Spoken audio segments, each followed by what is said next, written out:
situation, but in most offenses that I've been in, we called the 2-minute, the quarterback, because it's moving so fast.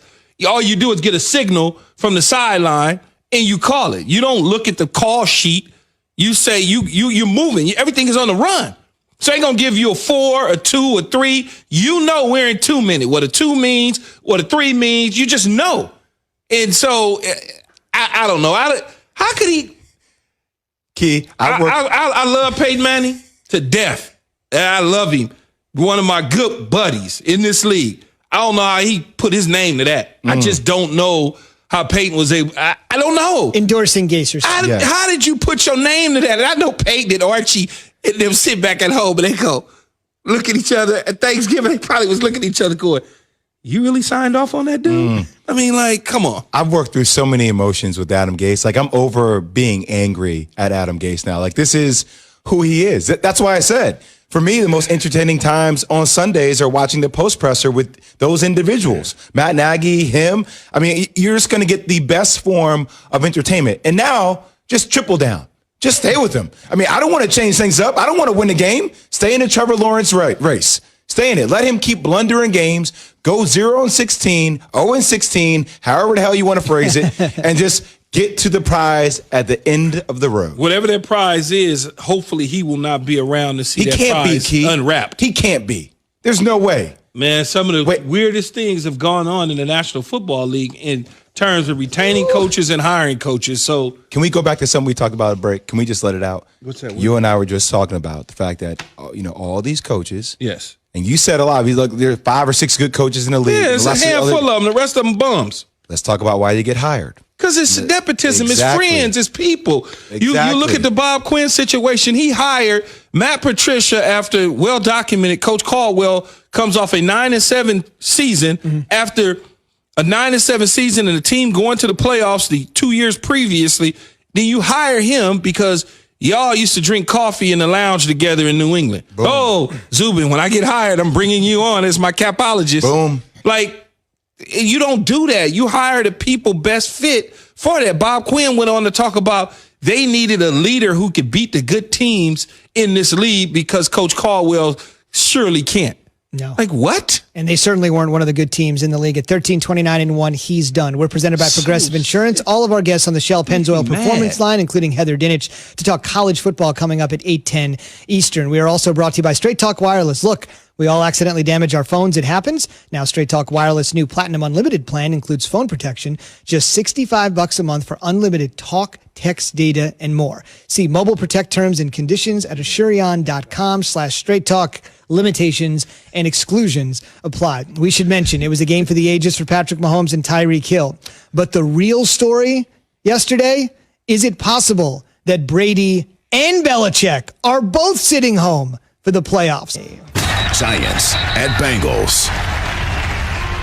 Well, first of all, the key observation is the Giants won the football game. I know Danny Dimes got injured with the hamstring. Colt McCoy came in there.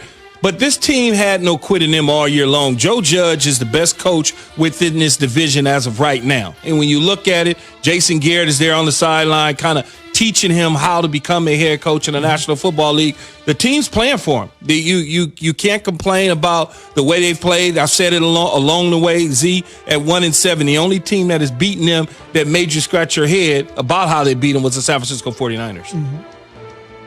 Cardinals at Patriots. Well, this game, as I said before, I knew going into this game, Bill Belichick would have his defense ready for Kyler Murray in the game. Ugly win. They won the game. Statistics wasn't great. Cam Newton didn't play like a first-round MVP-type quarterback, but a win is a win is a win. All that matters is we're stacking up wins, and we're getting them. And I know a lot of people think from a controversial standpoint, the runner of the ball and Cam Newton taking a vicious hit, that 15-yard penalty gave them the opportunity to win. Don't hit him in the head. I don't care if he's outside the pocket or in the pocket. You don't hit a guy in the head. Titans at Colts. Big boy. I mean, you got to just marvel over Derrick Henry.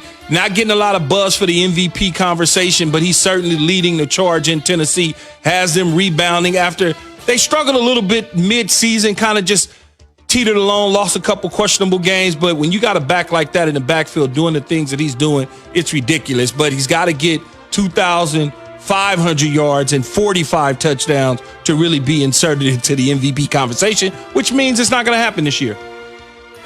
49ers at Rams. Here's another stinker for you. The Rams and Jared Goff, 49ers. It's just a bad matchup for the Rams. Sean McVay against Kyle Shanahan. Both of them work together in Washington. They know each other. But for whatever reason, the 49ers within this division, they got the Rams number. They're the only team that has the Rams number in the division. I mean, Seattle and the Rams back and forward. The Rams pretty much own Arizona to a degree, but when you look at it, they're 3-5 against the 49ers since Sean McVay has taken over, 11-2 against the rest of the NFC West. In the rest of the NFL, they're 28-13. 4 straight losses to the 49ers. Here now, the fake and the throw. Mack across the middle. Touchdown, Alabama, John Mechie. John Mechie. Alabama leads 13-0.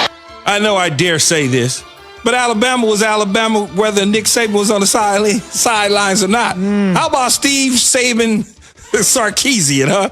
No, they did a good job. Nick Saban put the team together. There's no question about it. But that just goes to show you when you recruit and you have dominant players and you put an organization in place and everybody knows exactly if I'm there, this is what you do. And if I'm not there, this is what you do. And they put things together. And they executed it just like that. You know, they went out there against a rival and took care of business despite the most dominant head coach in college football not being on the sidelines. It's well said. They dominated, took Auburn to the woodshed. And one thing I just want to mention, not only did they not have Nick Saban, but on most teams in college football, it's hard to remember this because a million things have happened since this happened, but they lost Jalen Waddle, arguably their most talented player, on the opening kickoff against Tennessee and lost him for the rest of the season. So the fact that they've been able to be dominant without him, the fact that the quarterback is up for the Heisman without his best wide receiver, and they could win a game without the best coach in the modern era of the game says something. Who needs Nick Saban? You got Sarkisian. Jay, what do you think about his observations? You want to go college or pro? Yeah, I love them all. I think the one that I would say, just staying in college football, is how amazing is it that in an era of COVID in 2020, we could have Ohio State in the CFP, college football playoffs. They could be there, but could not be in the Big Ten championship if they don't qualify getting 6 games. Like that's where we are. It's going to be interesting to see how the Big Ten handles this. If they decide to stay true to what they determined beforehand about saying, hey, 6 games you have to play in order to qualify for a Big Ten championship. I don't know why they put an arbitrary number on that to begin with in a season that is full of unknown. I don't know why they would do that. So you have to play, not necessarily win. Just play those 6 games. Yes. You have So to play who would, 6. who would replace him, though? So Indiana. That's fine. Indiana could be in the Big Ten championship game against Northwestern. That's fine. Or I'm in okay Iowa. with that.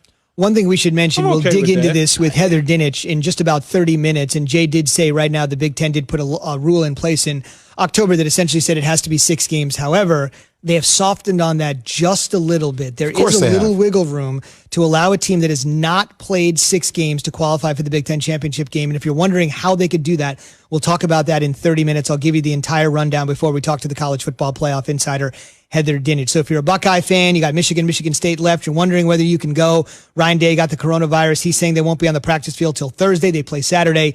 There's a little bit of wiggle room on that 6 number, and we'll tell you about that. Who was that, Z? And I know you got it in your knock it up there. That played in the national championship game and didn't play in their conference championship. Alabama. Was it Alabama? Yeah, Alabama. it's Alabama. So it does happen. Alabama did it, Jay. And Alabama did play in the SEC championship and played in the national championship. In a full season. In a regular season. No, I get it. Yeah. I get it, but it does happen. I just remember I said this at the beginning of the year when we had Justin Fields on one of our first shows. I just said, I would be shocked if the Big Ten found a way not to put Ohio State in the Big Ten championship game. What's more important, though? No, I understand. No, I'm college asking football playoffs. I mean, winning a national championship is obviously more important. I'm But fine with that. But what's important for the conference too in ratings? Yeah, but That's another question. If I'm Ohio State and I'm not playing the Big Ten championship, but I'm playing in the Final Four, Right. all good. We should mention one quick note to Key's point. There are no restrictions on how many games you have to play to be in the CFP. The Big Ten is mandating 6 games, 5 games, but the college football playoff is saying if we deem you to be one of the best 4 teams, you're in. We don't care how many games you played. If you pass our eye test, you're in. It just seems like for a conference that got started so late, and then all of a sudden you say 6 games. Why would you do that? No doubt. October 23rd was the first game. On the way, again, how do you get below 6? 8-10. Be with us. On the way, history was made by one college program